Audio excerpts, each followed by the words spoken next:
ბოლო პერიოდში აღმასრულებელი ხელისუფლების წარმომადგენლები აქტიურად საუბრობენ სასურსათო პროდუქტებსა და მედიკამენტებზე არსებულ არანორმალურად მაღალ ფასებზე, რაც ერთის მხრივ მისასალმებელია, რადგან წარსულში ამ პრობლემის ელემენტარული აღიარებაც არ ხდებოდა. ასევე ჩვენთვის ცნობილი გახდა, რომ შეიქმნა სპეციალური სამთავრობო კომისია, რომელსაც დაევალა აღნიშნული პრობლემების შესწავლა.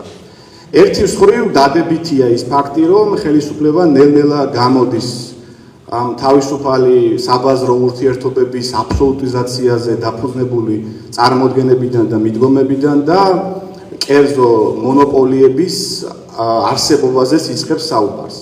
თუმცა მეორეს მხრივ საზოგადოებაში არსებობს სერიოზული ეჭვი, რამდენად იქნება ეს პროცესი ბოლომდე მიყვანილი.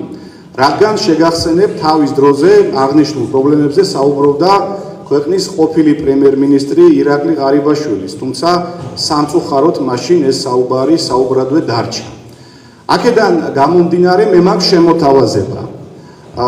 ჩვენი საკრებულოს ბაზაზე შეიქმნა სპეციალური კომპეტენტური ჯგუფი, რომელიც შუამდგომლობით მიმართავს მთავრობას, რათა ჩვენც ჩავერთოთ აღნიშნული სამთავრობო კომისიის მუშაობაში.